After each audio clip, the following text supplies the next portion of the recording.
లొంగనిది తనలోని కణం కణం ఎప్పటికీ లొంగనిది తనలోని చంద్రబాబు నాయుడు గారు ముఖ్యమంత్రి హైదరాబాద్ లో శాసనసభలో అమరావతి తీర్మానం పెట్టారు.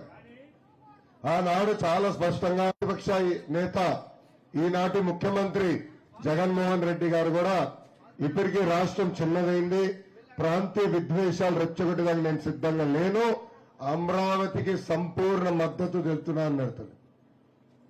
సో ముఖ్యమంత్రి గారు అంటే చంద్రబాబు నాయుడు గారు, జగన్మోహన్ రెడ్డి గారు, ప్రధానమంత్రి నరేంద్ర మోడీ గారు కూడా వచ్చి అమరావతికి శంకుస్థాపన చేశారు. ఆనాడు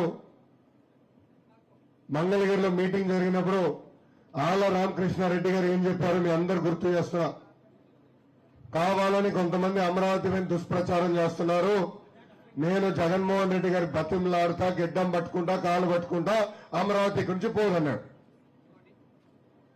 అందరూ ఆ ఒక్క అవకాశం మాట అయిని మోసపోయారు.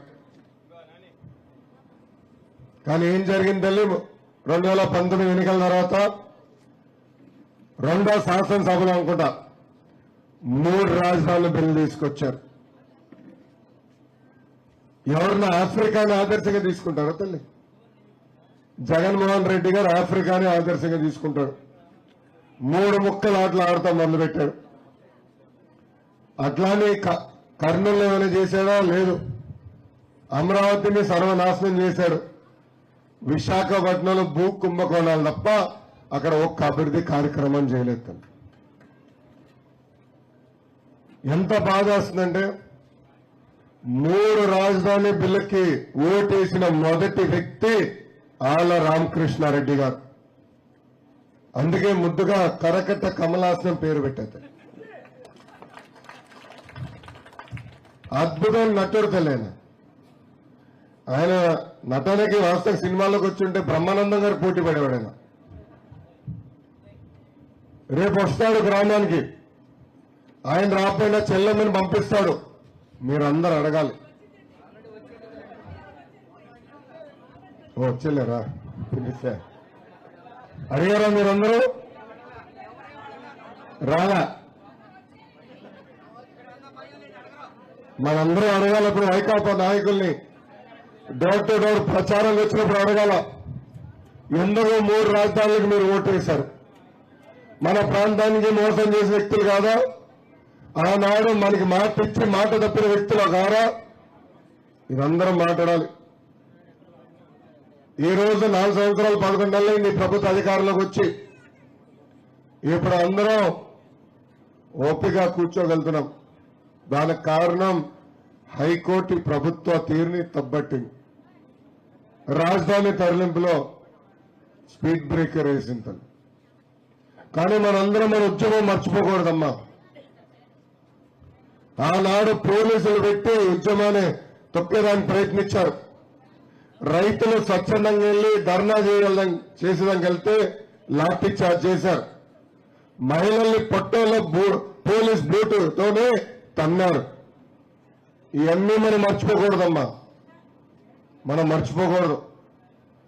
ఏదో తాత్కాలికంగా పరిష్కారమైందని మనందరం పడిన కష్టాలు మర్చిపోకూడదు తల్లి. అమ్మా ఇక్కడ వస్తుంటే నేను చూసా ఎస్ఆర్ఎం. ఆనాడు అందరు చెప్పారు ఎస్ఆర్ఎంకి అంత భూమి అవసరమా అని. ఇప్పుడు చూడండి, కనీసం 500 మంది ఇక్కడ పనిచేస్తున్నారు. మన గ్రామానికి చెందిన అనేక మంది ఈరోజు ఎస్ఆర్ఎం వల్ల బాగుపడ్డారు. ఒక్క ఎస్ఆర్ఎం వల్ల అంతమంది బాగుపడితే కనీసం బాబు గారు మొదలుపెట్టిన పనులన్నీ ఈ రోజు పూర్తి చేస్తుంటే కనీసం 1,00,000 మంది అమరావతిలో పనిచేసే పరిస్థితి. ఇంకెంతసేపులో ఒక నెల మన ప్రభుత్వం వస్తుంది. తెలుగుదేశం, జనసేన, భారతీయ జనతా పార్టీ ప్రభుత్వం వస్తుంది. తప్పనిసరిగా ఆగిపోయిన అమరావతి పనులన్నీ మళ్లీ యుద్ధ ప్రాతిపదికగా ప్రారంభించే బాధ్యత మేము తీసుకుంటాం. అమ్మ మీ అందరు తెలుసు 2019లో 21 రోజుల ముందల తెలుగుదేశం పార్టీ అభ్యర్థిగా వచ్చా. మీరు ఎదుర్కొన్న సమస్యలు నేను తెలుసుకోలేకపోయా. నేనేంటో మీకు అర్థమవులా. ఎన్నికలు అయిపోయినాయి. 5,350 ఓట్లతో ఓడిపోయా తల్లి. ఓడిపోయినప్పుడు బాధ కలిగింది, ఆవేదన కలిగింది ఒకరోజు. రెండో రోజు నుంచి ఆ బాధ ఆవేదన నాలో కసి పెంచింది. మంగళగిరి ప్రజల దగ్గర అవుతాను, మంగళగిరి ప్రజల మనసు నేను గెలుచుకుంటానని ఆనాడు ప్రయాణం ప్రారంభించాను. మా మంగళగిరి కోసం 29 సంక్షేమ కార్యక్రమాలు నేను చేశాను. మీరు దారి పొరుగునే చూడండి, మనం వేసిన సిమెంట్ బండ్లే, మనం ఇచ్చిన టిఫిన్ బండ్లే. అమ్మా ఊర్లో నీటి సమస్య ఉంటే వాటర్ ట్యాంకర్లు పెట్టాం. ఆరోగ్య సమస్య ఉంటే ఎన్టీఆర్ సంజీవిని పేరుతో రథం పెట్టి ఉచితంగా చికిత్స కాదు మందులు కూడా అందజేశాం. ఊర్లో పెళ్లి జరిగితే పెళ్లి కానుకిచ్చాం. ఎవరన్నా ఊర్లో చనిపోతే మట్టి ఖర్చులకి 10,000 రూపాయలు అందించాం. మహిళలు కుట్టు నేర్చుకోవాలంటే కుట్టు నేర్పిస్తే కాదు కుట్టు మెషిన్ కూడా అందజేశాం. ఇలా 29 సంక్షేమ అభివృద్ధి కార్యక్రమాలు మంగళగిరి ప్రజల కోసం నేను చేస్తాం జరిగింది. మురుగుడు హనుమంతరావు గారి కుటుంబం. మురుగుడు హనుమంతరావు గారు 10 సంవత్సరాలు ఎమ్మెల్యేగా చేశారు. దాంట్లో 5 సంవత్సరాలు మంత్రిగా చేశారు, వీరాలుగా చేశారు. గత 2 సార్లు అంటే 10 సంవత్సరాలుగా ఆళ్ల రామకృష్ణారెడ్డి గారు కూడా ఎమ్మెల్యేగా పనిచేశారు. నన్ను ఏకంగా గాలికి వదిలేశారు. దయచేసి అమ్మా, నేను మంగళగిరిలో పుట్టలేదు, పెరగలేదు. నేను పుట్టి పెరిగింది హైదరాబాద్ లో. నా సొంతం చేసుకున్నాను. 6 నిమిషాలు మీకోసం నేను కష్టపడ్డా. 3,132 కిలోమీటర్లు పాదయాత్ర చేసిన ఎట్లా మీ సమస్యలు పరిష్కరించాలని 6 నిమిషాలు నా మనసు పెట్టి పని చేశాను తల్లి. ప్రధానంగా డ్రైనేజ్ విషయం. మన ప్రభుత్వ అధికారులకు వచ్చిన మొదటి సంవత్సరం తీసుకుంటాడు. కృష్ణమ్మ జలాలు తీసుకొస్తా, బాధ్యత కూడా నేను తీసుకుంటా. ఇంకా పెండింగ్ లో ఉన్న రోడ్లు కూడా దాదాపు మా అంచనా ప్రకారం ఒక 20,000 ఇళ్లు అవసరం ఉంటుంది అనుకుంటున్నాం. బాబు గారి బాధ్యత కూడా తెలుగుదేశం జనసేన పార్టీ తీసుకుంటుందని ఈ సభాముఖంగా హామీ ఇస్తున్నాం. నొక్తాడు అకౌంట్లో 10 రూపాయలు పడుతుంది. అదే క్షణం ఎర్రబట్టి నొక్తాడు అకౌంట్ నుంచి 100 రూపాయలు విషయం పోతుందని. కరెంటు ఛార్జీలు 9 సార్లు పెంచారు. ఆర్టీసీ ఛార్జీలు 3 సార్లు పెంచారు. పెట్రోల్ డీజిల్ గ్యాస్ పైన అదనపు పన్ను వేశారు. ఇంటి పన్ను పెంచారు, చెత్త పన్ను పెంచారు, క్వార్టర్ బాటిల్ ధరలు కూడా పెంచారు. దాన్ని 2014లో తండ్రి శవం వాడుకున్నారు. 2019లో సొంత బాబాయిని చంపేసి బాబాయ్ శవం వాడుకున్నారు. ఇప్పుడు 2024 వచ్చింది, శవ రాజకీయం చేయాలి, ఏం చేయాలని ఆలోచించారు. అప్పుడు వాలంటీర్లందరూ ప్రభుత్వ బాధ్యతల నుంచి దూరంగా ఉండాలని చెప్పారు. వృద్ధులందరూ లైన్ కట్టారు. రాష్ట్ర వ్యాప్తంగా 32 మంది చనిపోయారు. 3,000 రూపాయల పెన్షన్ ని 4,000 రూపాయలు కూడా చేసే బాధ్యత మన ప్రభుత్వం తీసుకుంటుంది. వాలంటీర్ వ్యవస్థ కొనసాగి చేర్చే బాధ్యత కూడా మన ప్రభుత్వం తీసుకుంటుంది. ఇప్పుడు తమ్ముడు చెప్పాడు గులకరాయ్ గారు, ఒక ఘటన జరిగింది. దాని తర్వాత బాబాయ్ శవం బయటకు వచ్చింది. ఇది ఇప్పుడు గులకరాయ్ తల్లి, ఇది స్పెషల్ రాయ్, స్పెషల్. ఆయనకి తగిలి వెళ్ళి వెల్లంపల్లి గారికి ఈ కన్నులో తగిలిందట. దాని తర్వాత వెళ్ళి మళ్ళీ ఈ టీ కన్నులో తగిలిందంటమ్మా. మళ్ళీ ఇంకొక, అసలు గులకరాయ్ ఎంత పవర్ఫుల్, తగిలింది, రక్తం గారింది, మరి గాయం మట్టుకు లేదు, మొత్తం పోయింది. స్పెషల్ గులకరాయ్ నటుడి కింద ఆయనకి అవార్డు ఇవ్వచ్చు. వాస్తవం ఈయనకి చెప్పాలి, రాజమౌళి గారికి చెప్పాలి. మంచి ఐడియా. రాజమౌళి గారికి ఫోన్ చేస్తాను ఈరోజు. గురువారం వీళ్ళందరితో మీరు జగన్మోహన్ రెడ్డి గారిని పెట్టండి, గ్యారంటీగా ఆస్కర్ వచ్చేస్తుందని చెప్తాను. నిజం గడప దాటుదని ఈరోజు మళ్ళీ మనం దుష్ప్రచారం చేసాం వస్తున్నారు. దయచేసి ఆ దుష్ప్రచారం నమ్మద్దని ఈ సభాముఖంగా కోరుతున్నాం. విధంగా దళితులపై దాడులు జరుగుతున్నాయి. తూర్పుగోదావరి జిల్లాలో ఎదవన్నాడు సభాన్ని డోర్ డెలివరీ చేశారు తల్లి. అతను ముఖ్య కుర్రోడికి న్యాయం జరగకపోతే రాష్ట్రపతికి లేఖ రాసి పోరాడుతున్నారు తల్లి. దయచేసి దళిత సోదరులు ఎన్ని గుర్తుపెట్టుకోవాలండి.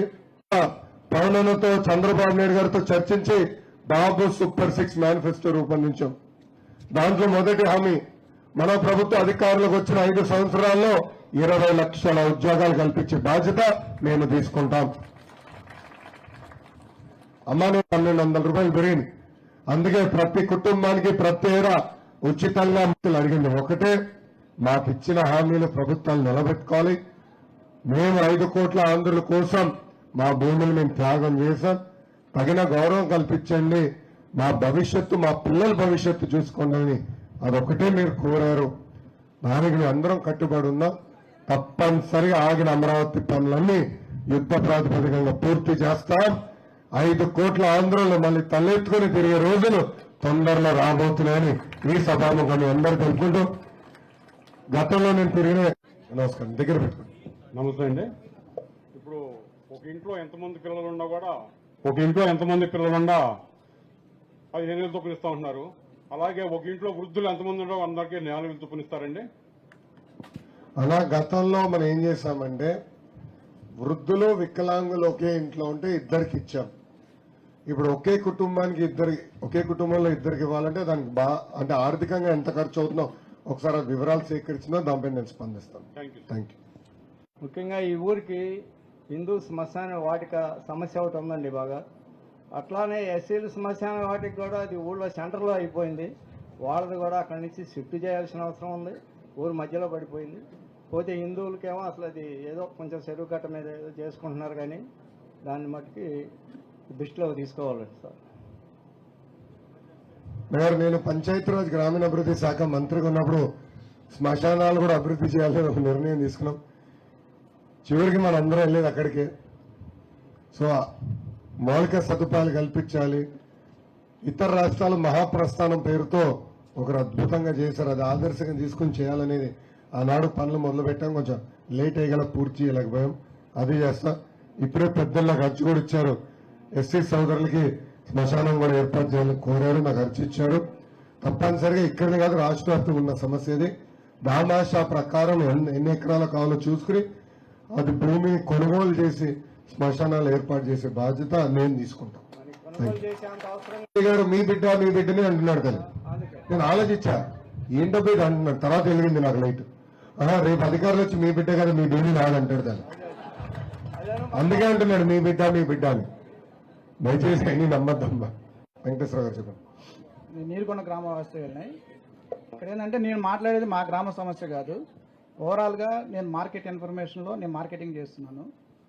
గవర్నమెంట్ ఉద్యోగంలో పనిచేస్తున్న అవుట్సోర్సింగ్ ఎంప్లాయీస్ కొంతమంది 1,65,000, 1,20,000 దాకా ఉన్నారు. వాళ్ళల్లో చాలామంది ఎంప్లాయీస్కి శాలరీ సాలట్లేదని చెప్పి మేము గవర్నమెంట్ ఆఫీసులు వెళ్ళినప్పుడు కొంతమంది ఎంక్వైరీ, అంటే నేను గవర్నమెంట్ తరఫున కానీ ఇంకోటి తరఫున కానీ నేను ఎంక్వైరీ అనేది స్టార్ట్ చేశాను. గవర్నమెంట్ ఫామ్ అవుతుందా లేదనేది. దాంతోపాటు ఏంటంటే అవుట్సోర్సింగ్ ఎంప్లాయీస్ ఎవరైతే ఉన్నారో వాళ్ళకి ఒకటి ఫస్ట్ శాలరీ అయితే సాలట్లేదు. రెండోది గవర్నమెంట్ అవుట్సోర్సింగ్ ఎంప్లాయీస్ ఉన్న వ్యక్తులకి గవర్నమెంట్ నుంచి వచ్చే పథకాలు అనేవి రాకుండా ఆపారు. వాళ్ళకు వచ్చే 12,000 నుంచి 13,000, ఆ 14,000, ఆ 14,000 రూపాయలతో వాళ్ళకి ఆ బెనిఫిట్స్ రావట్లేదు, ఈ శాలరీ కూడా సరిపోవట్లేదు. దాని మీద మీరు యూనివర్సల్గా ఒక కోడ్ అనేది ఒక ఎలక్షన్ మూమెంట్లో కానీ ఒక సభా వేదిక కానీ మీరు అనౌన్స్ చేయవలసిందిగా నా విన్నపం. Thank you. వాళ్ళందరూ ఒకటే చెప్పాను, వాళ్ళ జీతాలు పెంచే బాధ్యత మేము తీసుకుంటాం. నంబర్ 1. రెండోది ఇప్పుడు యాప్కాస్ అని పెట్టేసి వాళ్ళందరూ ఒక బాడీలోకి తీసుకొచ్చారు. దానివల్ల అన్ని సంక్షేమ కార్యక్రమాలు రద్దు చేశారు. ఆ విధానం మేము పెట్టాము. అవుట్సోర్సింగ్ ఎంప్లాయీస్ గతంలో ఎట్లయితే సంక్షేమ కార్యక్రమాలు వర్తించినా ఆ విధానమే అమలు చేసే బాధ్యత మేము తీసుకుంటాం. అన్ని ఇప్పుడు పిల్లలు చదువుకునేదానికి ఫీ రీయింబర్స్మెంట్ వచ్చింది. ఆరోగ్యశ్రీ ఉండేది, అవుట్సోర్సింగ్ ఎంప్లాయీస్ ఉండేదమ్మా. ఇప్పుడు అది కూడా తీసేశారు. అవునమ్మా. నో ఇక్కడనే నేను అనౌన్స్ చేసి పబ్లికే కదా తమ్ముడు. నేను ఇప్పుడు వినమ్మా, నేను పాదయాత్ర అయిపోయింది. నేను ఇప్పుడు మంగళగిరిలో తిరుగుతున్నా. మా అంటే ఒక 5-6 రోజులు నాకు స్టేట్ వైడ్ ప్రోగ్రామ్ అక్కడ నేను ఇది టేకప్ చేస్తాను. Thank you. మెంబర్స్ యూత్ దాకా ఉన్నారు సార్. మనకి ఇంతవరకు గ్రౌండ్ లేదు. మొన్న మంగళగిరి మన లొకేషన్ గ్రౌండ్కి వస్తే మాకు ప్రాక్టీస్ లాగా మేము ఆడలేకపోయాం. మాకు గ్రౌండ్కి ఇక 10 years నుంచి మనకి ప్లేయింగ్ గ్రౌండ్ లేదు, మనకి షటిల్ కోర్ట్ లేదు, వాలీబాల్ లేదు, ఏం లేదు. దగ్గరగా ఈవినింగ్ మార్నింగ్ ఆఫీస్కి వెళ్ళి ఈవినింగ్ 6కి వచ్చేస్తున్నారు. నైట్ కొంచెం షటిల్ ఆడదామన్నా గ్రౌండ్ లేదు సార్ మనకి. మరి మీరు ఏమన్నా గ్రౌండ్ మీ రాజకీయంలో మీరు వచ్చినాక గ్రౌండ్ ఏమైనా చదివిస్తాను. సో కోర్టు మీరు పెడితే గ్రౌండ్ నేను వాళ్ళ అది కాదు సార్, మొత్తం నేనే చేయాలి. వాళ్ళు ఏమన్నా ఆగ్రా పాలిచ్చామని ఎక్కువ పాలు అడుగుతున్నాడు. నేను గ్రౌండ్ ఏర్పాటు చేయాలి. అన్ని గ్రామాల్లో కూడా ఒక వాకింగ్ ట్రాక్ ఏర్పాటు చేస్తే మంచిది. ఎందుకంటే ఇప్పుడు డయాబెటీస్, హైపర్ టెన్షన్ అన్ని పెరిగిపోతున్నాయి. సో అందరూ కూడా ప్రశాంతంగా సాయంత్రం పూట నడిచేదానికి ఒక ప్రాంగణం ఏర్పాటు చేస్తే బాగుంటుంది. అది తప్పనిసరిగా చేయబడుతుంది. అది ఒక యాక్టివిటీ కింద చేస్తాం. ఓకే, నేను వస్తాను. నాకు అర్థమైంది. మంత్లీ 2500 భూమి లేని వాళ్ళకి కానీ రైతు కూలీలకు కానీ చంద్రబాబు గారు పథకం పెట్టారు, వేస్తున్నారు. అవి 4 నెలలకు ఒకసారి 3 నెలలు వేసి, మళ్ళీ 4 నెలలకు ఒకసారి 3 నెలలు వేసి, ఒక 3 నెలలు ఎక్కొట్టేశాడు మధ్యలో. లాస్ట్ మంత్ ఫిబ్రవరి నుంచి 5000 ఇస్తున్నాడు. ఫిబ్రవరి 5000 ఇచ్చాడు, మార్చి ఇచ్చాడు, ఏప్రిల్ ఇచ్చాడు. ఏప్రిల్ 19కి ఎలక్షన్ వస్తాయి, తీసుకున్న వాళ్ళందరూ నాకే వేస్తారని ఒక అపోహలో అయితే ఉన్నాడు ఆయన. అది ఏమైంది, నోటిఫికేషన్ లేట్గా వచ్చింది. మే లాస్ట్కి వచ్చేటప్పటికి May 13కి ఎలక్షన్ వచ్చింది. ఇప్పుడు జనాలందరూ అంతకుముందు తీసేసినవి మర్చిపోయారు. అమ్మో జగన్ గారు ఇప్పుడు 5000 ఇచ్చేశాడు అని 29 గ్రామాల ప్రజలు కొంచెం అయితే ఇదిలో ఉన్నారు. కానీ ఆయన చేసేది ఏంటంటే ముందు ఇస్తాడు, తర్వాత తీసుకుంటాడు. అది అందరికీ తెలుసు. కానీ అందరూ ఏమనుకుంటున్నారంటే మాకు అందరూ చేస్తున్నారని బయటపడలేకపోతున్నారు. మళ్ళీ బయటపడితే ఏం కేసులు పెడతాడో, ఏమేమి అరెస్ట్ చేస్తాడో, ఏమేమి గొడవలు వస్తాయో అని భయపడ. రేపు మన ప్రభుత్వం అధికారంలో కంపల్సరీగా వస్తుంది, 100% వస్తుంది. వచ్చిన తర్వాత ఈ భూమి లేని వాళ్ళకి కానీ వేసాయి, మీరు ఇలాగే 5000 కంటిన్యూ చేస్తారా లేదా 2500 ఉంటుందా? 5000 కంటిన్యూ చేస్తాం, ప్రతి నెల డబ్బులు వేస్తాం. థ్యాంక్ యూ అండి, thank you so much sir. నమస్కారం. దగ్గర పెట్టుకున్నాం. ఇప్పుడు నేను చెప్పేది ఏంటంటే, నేను 1 వీక్ హైదరాబాద్ లో ఉన్నా. హైటెక్ సిటీ చూస్తే సింగపూర్ చూసినట్టుంది. మీ నాన్నగారే గుర్తుకొచ్చారు. 1995 నుంచి 2004 ఆ పీరియడే కదా బాబు గారు పరిపాలించింది. అదొక నవ్వుతో భవిష్యత్. ఆ పరిస్థితిలో ఏపీలో ఇప్పుడు విశాఖపట్నానికి కానీ, అటు తిరుపతికి కానీ, ఇటు అమరావతికి కానీ ఆ సైబరాబాద్ లాంటిది. అంటే దాని తెలంగాణ సైబరాబాద్ అంటే ఆంధ్ర సైబరాబాదులు 1 కానీ 2 కానీ 3 కానీ మీరు క్రియేట్ చేయటానికి, ఎందుకంటే మీరు ఉన్న డైనమిజాన్ని బట్టి దాన్ని మీరు ప్రోగ్రెస్ చేయడానికి కానీ, డెవలప్మెంట్ చేయడానికి కానీ మీ విజన్ ఏంటో మీరు మాకు ఎక్స్ప్లెయిన్ చేయాలి సార్. వికేంద్రీకరణ చేయాలని చెప్పారు పదే. ఆంధ్ర రాష్ట్రానికి ఒక అడ్వాంటేజ్ అంటే మనది పొడుగు రాష్ట్రం. ఈ మూల నుంచి అవ్వలేదు, దాదాపు 1000 కిలోమీటర్ల కోస్ట్ లైన్ ఉంది. అందుకే ఏమన్నారంటే ఒక్కొక్క జిల్లాకి ఒక్కొక్క ప్రాధాన్యత ఇద్దామన్నారు. సో అనంతపూర్కి వచ్చేగల కారులు తయారు చేసే పరిశ్రమలు తీసుకొద్దాం. చిత్తూరు ఎలక్ట్రానిక్స్, కర్నూలు వచ్చేగల రెన్యూబుల్ ఎనర్జీ సిమెంట్ ఫ్యాక్టరీలు, కడపకు వచ్చేగల స్పోర్టింగ్ ఇన్ఫ్రాస్ట్రక్చర్, రాయలసీమ మొత్తం హార్టికల్చర్ హబ్ గా తీర్చిదిద్దాం అనేది ఒక లక్ష్యం. అది ఒక భాగం. నెల్లూరుకు వచ్చేగల ఆల్రెడీ శ్రీ సిటీ వల్ల అనేక పరిశ్రమలు వచ్చినాయి, ఇంకా పెద్ద ఎత్తున డైవర్స్ ఇండస్ట్రీస్ తీసుకురావచ్చు అనేది ఒక భాగం. నెల్లూరుని కూడా ఒక మోడల్ సిటీగా తీర్చిదిద్దారు చంద్రబాబు నాయుడు గారు, అది ఒక భాగం. దెన్ ప్రకాశం జిల్లాకు కూడా పెట్టుబడులు తీసుకురావచ్చు. ఇంక ఇటు పక్కన గుంటూరు కృష్ణాకు వచ్చేగల రాజధాని ఇంపాక్ట్ ఉంటుంది. ఉభయ గోదావరి జిల్లాలో డిఫెన్స్, ఫిషరీస్ ఉంది. ఇంకా ఉత్తరాంధ్రకి వెళ్తే ఐటీ, ఫార్మా. ఇది బ్రాడ్ గా మనం అనుకుంది. దాంట్లో భాగంగా ఏంటంటే ఇప్పుడు ఐటీ మనం విశాఖపట్నం హబ్గా పెట్టుకున్నాం, అనేక పరిశ్రమలు తీసుకొచ్చాం. దాంట్లో కొంతమంది ఏంటంటే మేము అమరావతిలో పెట్టుబడులు పెడతామన్నారు, లైక్ హెచ్సిఎల్, ఇతరకం అమరావతికి వచ్చినాయి. జోహో లాంటి కంపెనీలు మేము తిరుపతిలో పెట్టుబడి పెడతామన్నారు, నో ప్రాబ్లం, అక్కడ పెట్టారు. సో ఫోకస్ ఏరియా ఉంది. But at the same time కొంతమంది ఇతర ప్రాంతాల్లో కూడా పెట్టుబడి పెడతాన్నప్పుడు ఆహ్వానించాం, వాళ్ళని ప్రోత్సహించాం. ఇప్పుడు మీ అందరూ తెలుసు బీజేపీతో పొత్తులో ఉన్నాం. దానికి ప్రధానమైన కారణం ఏంటంటే గత 5 సంవత్సరాలుగా రాష్ట్రం నష్టపోయింది. 13 లక్షల కోట్ల అప్పులు పాలైంది. రేపు 20 లక్షల ఉద్యోగాలు కల్పించాలంటే కేంద్ర ప్రభుత్వ సహకారం కూడా చాలా చాలా అవసరం. ఎందుకంటే కేంద్ర ప్రభుత్వం పర్ఫార్మెన్స్ లింక్డ్ ఇన్సెంటివ్స్ ఇస్తున్నారు కంపెనీలు. అంటే సెల్ ఫోన్ లో చిప్స్ ఉంటాయి, ఆ చిప్స్ తయారు చేసే పరిశ్రమలకి ఇన్సెంటివ్స్ ఇస్తున్నారు. ఆ పెట్టుబడులు మన రాష్ట్రానికి రావాలంటే కేంద్ర ప్రభుత్వ సహకారం కూడా చాలా చాలా అవసరం. సో అట్లా ఒక్కొక్క జిల్లాకి ప్రాధాన్యత ఇచ్చి కేంద్ర ప్రభుత్వ సహకారంతో కూడా పెద్ద ఎత్తున పెట్టుబడులు ప్రోత్సహించి 20 లక్షల ఉద్యోగాల కల్పన అనేది మన లక్ష్యం. ప్రధానమంత్రి గారు ఏమంటున్నారు, $5 ట్రిలియన్ ఎకానమీ అంటున్నారు భారతదేశం మొత్తం. నేననేది ఏంటంటే దాంట్లో ఆంధ్ర రాష్ట్రం $1 ట్రిలియన్ ఉండాలంట. 1 ట్రిలియన్ మనం ఉండాలండి. ఇప్పుడు తెలుగులో మనం ఇతర రాష్ట్రాలకి ఇతర దేశాలకు వెళ్ళి పనిచేస్తున్నాం కదండి.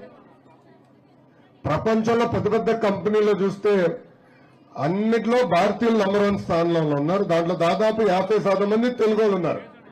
కరెక్ట్. అంటే అక్కడ అద్భుతంగా చేయగలుగుతాం. మళ్ళీ మన రాష్ట్రంలో ఎందుకు చేయకూడదు? అవకాశాలు కల్పించాలి. అమ్మా చాలా మంది ఇది విషయం కొంచెం అందరు వినాలి. చాలా మంది నన్ను అడిగారు, అధికారులు చంద్రబాబు నాయుడు గారితో పనిచేసిన ఐఏఎస్ అధికారులు భోగాపురం ఎయిర్పోర్ట్ కి అంత భూమి అవసరమా, ఎందుకు అని అడిగారు. ఆ రోజు నేను చెప్పా, బాబు గారి విజన్ మీకు అర్థమవుతుందండి, ఆయన చెప్పింది మీరు చెయ్యండి అని చెప్పా. ఈ రోజు హైదరాబాద్ ఎయిర్పోర్ట్ ఒక ఉదాహరణగా తీసుకుందాం. తను హైదరాబాద్ ఎయిర్పోర్ట్ కోసం 2000లోనే బాబు గారు 5,000 ఎకరాలు 5,000 ఎకరాలు భూసేకరణ చేశారు. ఇది దాదాపు 24 సంవత్సరాల క్రితం. ఈ రోజు చూడండి హైదరాబాద్ ఎయిర్పోర్ట్ మీరు చూసింది 50%. ఎక్స్పాండ్ చేసిన తర్వాత కూడా బాబు గారి విజన్ లో ఓన్లీ 50%. ఎగ్జాక్ట్ రోడ్ కి ఇటు పక్కన కూడా అలాంటి టర్మినల్ రాబోతుంది. ఇప్పుడు హైదరాబాద్ ఎయిర్పోర్ట్ కి 2 రన్వేలు ఉన్నాయి. బాబు గారి విజన్ హైదరాబాద్ ఎయిర్పోర్ట్ కి 4 రన్వేలు అవసరమని. ఇది బాబు గారికి ఆలోచన ఎక్కడి నుంచి వచ్చింది? దుబాయ్ ఎయిర్పోర్ట్ చూసినప్పుడు వచ్చింది. ఒక దుబాయ్ ఎయిర్పోర్ట్ వల్ల దుబాయ్ లో దాదాపు 20% మందికి అక్కడ పనిచేస్తున్నారు, ఒక ఎయిర్పోర్ట్ లో పనిచేస్తున్నారు. సో విజన్ ఉన్న నాయకుడికి అంటే విజనరీకి ప్రిజనరీకి చాలా తేడా ఉంటుంది స్వామి. బాబు గారు ఒక విజనరీ, జగన్మోహన్ రెడ్డి గారు ఒక ప్రిజనరీ. వాస్తవంగా చంచల్ కూడా జైలు పైన జగన్మోహన్ రెడ్డి గారి పేరు రాస్తుంది. సో మనం ఇది గుర్తుపెట్టుకోండి, బాబు గారు ముందు ఆలోచనతో అభివృద్ధి చేస్తున్నారు. ఇప్పుడు అమరావతి విషయంలో కూడా ముందు ఆలోచనతో ఈ రోడ్లు చూడండి. నేను మొన్న తాడిపత్రి నుంచి బీజేపీ సోదరులతో మీటింగ్ ఉందంటే హెలికాప్టర్లో వచ్చా. నేను హెలికాప్టర్ ఇటే వచ్చా, చూసా లెఫ్ట్ సైడ్. అసలు చూస్తే ఒక పక్కన ఎస్ఆర్ఎం చూసి గర్వపడ్డా, అబ్బా ఎంత బాగా వచ్చిందబ్బా. కానీ అదే క్షణం బాధ కలిగింది. ఎందుకంటే సగం కట్టిన భవనాలు ఉన్నాయి, 80% పూర్తి చేసిన భవనాలు అట్లనే ఉండిపోయినాయి.